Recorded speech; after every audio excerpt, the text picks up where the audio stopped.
আমাদের অসংখ্য প্রবাসী ভাইরা যাদের কাছে ই পাসপোর্ট নাই, যাদের কাছে এমআরপি পাসপোর্ট রয়েছে, সেই এমআরপি পাসপোর্ট থেকে অনেকেই ই পাসপোর্টে শিফট করতে পারতেছে না। তাদের এমআরপি পাসপোর্টটা রিনিউ তো হবেই না, নতুন করে কোনো কিছুই হচ্ছে না, কারণ সেটার সকল কার্যক্রম ইতিমধ্যে বন্ধ করে দেওয়া হয়েছে বিগত তত্ত্বাবধায়ক সরকার অর্থাৎ ইউনূস সরকার থাকাকালীন অবস্থায়। আপনারা যে পাসপোর্টটা দেখতেছেন এটা হলো কিন্তু ই পাসপোর্ট। এখন ই পাসপোর্ট চিনেন কিভাবে? কারণ নিচে এখানে ছোট্ট একটা লোগো আছে এবং পাশাপাশি ই পাসপোর্টের ভিতরে অনেক কিছু ডকুমেন্টস বা অনেক সিস্টেম থাকে যেটা আমাদেরকে আলাদা করে দেয় যে এটা ই পাসপোর্ট আর আরেকটা হলো এমআরপি বা ডিজিটাল পাসপোর্ট। এখন যদি আপনার কাছে এই ই পাসপোর্টটা থেকে থাকে তাহলে আপনি একজন ভাগ্যবান প্রবাসী, আর যদি না থাকে তাহলে আপনি বর্তমান সময়ের জন্য অত্যন্ত হতভাগা বা দুর্ভাগা একজন প্রবাসীর কাতারে পা দিয়েছেন। জি, একদম সঠিক কথাই বলেছি। কারণ এমআরপি পাসপোর্ট থেকে ই পাসপোর্টে বর্তমানে শিফট হওয়া কতটা যে সমস্যা আর কতটা যে ভোগান্তি, সেটা যে যার এমআরপি পাসপোর্ট আছে সেই একমাত্র বলতে পারবে। যদি তার ই পাসপোর্ট করার ক্ষেত্রে সব ধরনের ডকুমেন্ট যদি না থাকে, আমার কথাগুলো একটু মনোযোগ দিয়ে শোনার চেষ্টা করবেন। এখন যাদের এমআরপি পাসপোর্ট রয়েছে, ডিজিটাল পাসপোর্ট রয়েছে, সেগুলোর মেয়াদ শেষ। এখন আপনার ই পাসপোর্ট বানাতে হবে।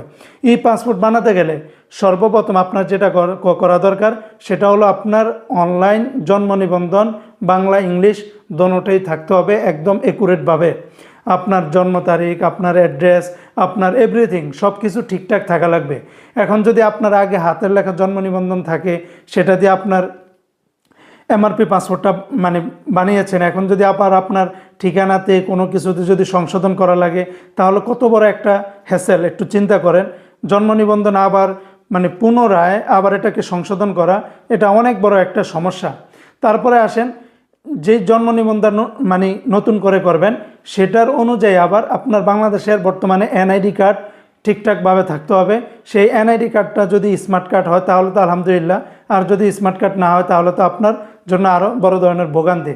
তো যাই হোক, ই পাসপোর্ট করার জন্য আপনার অনলাইন জন্ম নিবন্ধন একুরেটভাবে থাকতে হবে। সেটা যার নাই সে বুঝে এটার ভোগান্তি কী। আপনার যদি এনআইডি কার্ড থাকে তাহলে আপনার জন্য ই পাসপোর্ট করাটা এটা সুবিধা হবে, যার নাই সে বুঝে এটার ভোগান্তিটা কী। তারপরে আপনার কি করতে হবে, আপনার ফিঙ্গারপ্রিন্ট নিবে, আপনার আই স্ক্যানার আইরিস নিবে, আপনার যাবতীয় সকল ধরনের তথ্যগুলি নিয়ে যাচাই বাছাই করার পরে মিনিমাম যারা বিদেশে আছে তাদের 1 মাস 2 মাস 3 মাস, অনেকের 6 মাস 1 বছর পর্যন্ত লেগে যায়।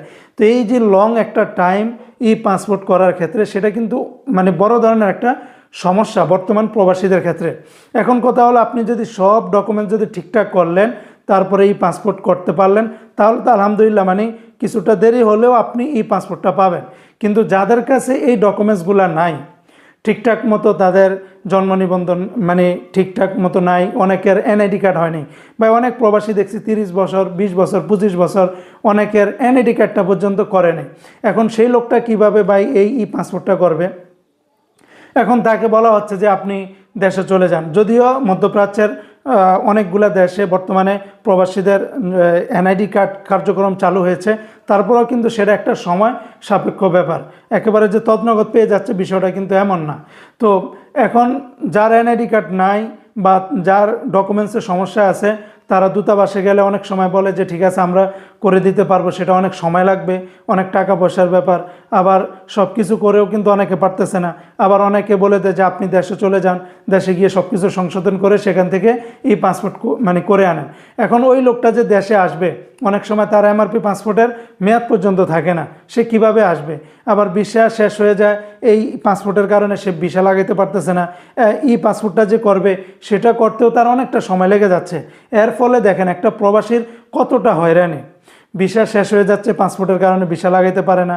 বাংলাদেশে একটা সমস্যা হচ্ছে, জরুরি ভিত্তিতে সে আসতেও পারে না, বা ক্যান্সেলও যে চলে আসবে সেই পরিস্থিতিটাও তার অনুকূলে নেই। এরপরে আসেন, এখন অনেক সময় দেখা যায় যে বিভিন্ন ডকুমেন্টস সংশোধন করার ফলে তার বাংলাদেশে ঘর বাড়ি জমি জামা লাইসেন্স আরও অনেক কিছুতে এটা বড় ধরনের একটা এফেক্ট পড়ে। কারণ নতুন করে সংশোধন করার যেই তথ্য সেটা আগের এই সমস্ত ডকুমেন্টসের সাথে কিন্তু মিল থাকে না, বা অনেক সময় গরমিল হয়ে যায়। আর আপনারা জানেন একটু গরমিল হলে কী ধরনের সমস্যার মানে ভোগান্তিতে পড়তে হয় সেটা বলে প্রকাশ করার মতো না। শুধু কি তাই, আপনি যখন এয়ারপোর্টে যাবেন, এয়ারপোর্টেও যদি আপনার আগের তথ্যের সাথে নতুন তথ্যের সাথে যদি না মিল থাকে তাহলে কতটা ভোগান্তি। আবার বিদেশে যাবেন, সেখানে সার্ভারে যদি আগের তথ্য এক, নতুন তথ্য আরেক, মানে বড় ধরনের একটা সমস্যা। এখন আমাদের প্রবাসীদের মানে আর্জিটা কি, আমাদের প্রবাসীদের এই সিদ্ধান্তটা কি আমাদের বাংলাদেশের সরকার বা এম্বাসিগুলোর কাছে? নাম্বার ওয়ান কথা হলো, যাদের এমআরপি পাসপোর্ট আছে, যাদের এমআরপি পাসপোর্ট আছে, মেয়াদ শেষ, সব কিছু শেষ, তারা ই পাসপোর্টে যাবে। নাম্বার ওয়ান, ই পাসপোর্টে যাওয়ার জন্য যেই সমস্ত প্রক্রিয়াগুলো দরকার, যা যা ডকুমেন্টসগুলো দরকার, সেগুলোকে প্রবাসীদের ঠিকঠাক করে দেওয়ার জন্য যতটুকু সহজতর করা যায়, যতটুকু তাদেরকে সুবিধা দিয়ে সহজতর করা যায়, ততটুকু আপনারা প্রবাসীদের জন্য ছাড় দেন। যে আপনার এটা ভুল আছে, ওটা ভুল আছে, আপনি তারা ডকুমেন্টস দেখানোর পরও না আপনার এটা করতে হবে, ওটা করতে হবে, এই করতে হবে, সেই করতে হবে, এগুলো অন্তত কমিয়ে আপনারা প্লিজ প্রবাসীদের জন্য অনেকটা সহজতর করে দেন, যেন সে অন্তত ডকুমেন্টসগুলো ঠিক করে ই পাসপোর্টটা বানাতে পারে। তারপরে কথা হলো, যাদের মানে ই পাসপোর্ট যদি বানাইতে পারে তাহলে তো আলহামদুলিল্লাহ, আর যদি ই পাসপোর্টটা না বানাইতে পারে তাহলে অন্তত এমআরপি পাসপোর্টটা রিনিউ করার জন্য বা লাস্ট একটা ওয়ার্নিং দেওয়ার জন্য হলেও বাংলাদেশের এমআরপি পাসপোর্টটা রিনিউ করা বা মানে পুনরায় আবার এটাকে কার্যক্রম চালু করার জন্য হলেও বাংলাদেশের সরকার প্রবাসীদের দিকে তাকিয়ে এটাকে চালু করা আমার মতে অত্যন্ত জরুরি।